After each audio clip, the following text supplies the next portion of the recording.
it dawned on me that maybe you want to learn music theory and you really want to learn it without learning an instrument.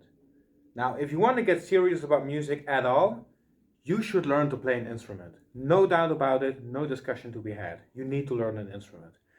But some people just want to get a better idea of how music works without actually picking up music as a hobby or actually trying to become a musician, which will be way more advanced even.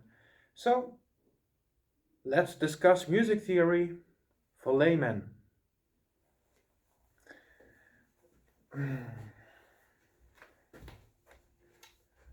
What you see here, these are notes. What you hear now, those are tones. Notes. And what you hear, I cannot draw an ear to save my life, so I'll just draw sound waves. Tones. Notes and tones. Okay? Now, generally speaking, we give them names according to letters. The lowest note that sounds somewhat okay on a piano, lower than this, and it's just wind. So, the lowest note is A. We just start at A. And then we take all the white keys and move up A, B, C, D, E, F, G. And then we got A again.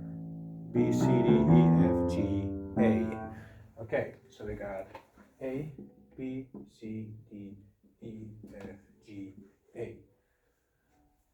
We will get to this in a later lesson, but for now you can know that this is the scale or key of A minor. This was all developed centuries ago, 16th, 17th century stuff, where minor was actually more common than major. And so when we started naming notes, placing the notes on the piano in a way that the minor scale sounds naturally was most natural. Okay, so what does a piano look like? You can draw two black notes, or black keys, I should say, next to each other with white keys around them. And then you draw three black keys with white keys surrounding them. And what you have now is the way an octave is divided up. So that's an octave. We will get to why that's called an octave later on. So these white keys, left of the two black ones, that is C. And then we got C, D, E, F, G, A, B. Okay? That's just what the notes are named. C, D, E, F, G, A, B. So the start of the piano still has a B and an A here, with a black key in between. And that's how the piano starts. Kind of weird now looking back at it, but that's the way it is. But we're going to start here. Why? Well, maybe you've heard this before.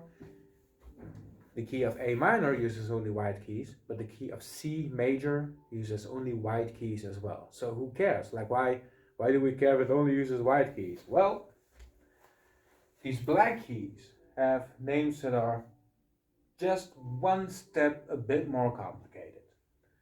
So what would we call this note? It's the note that's a bit higher than C, but a bit lower than D.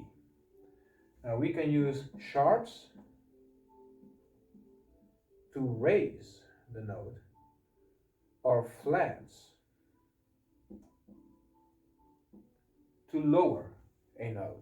What do I mean by raising or lowering a note? It's not like the note actually changes. Well, I mean to indicate a different note than the letter would usually indicate.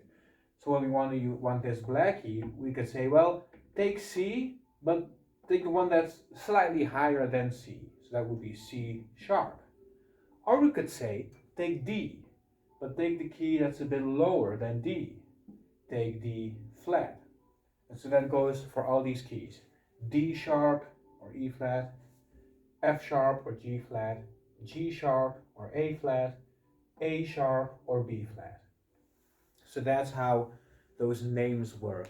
Again, we will get to why we have these different kinds of names in a second. For now, this is the most basic jargon you will need for us to be able to start talking about music theory.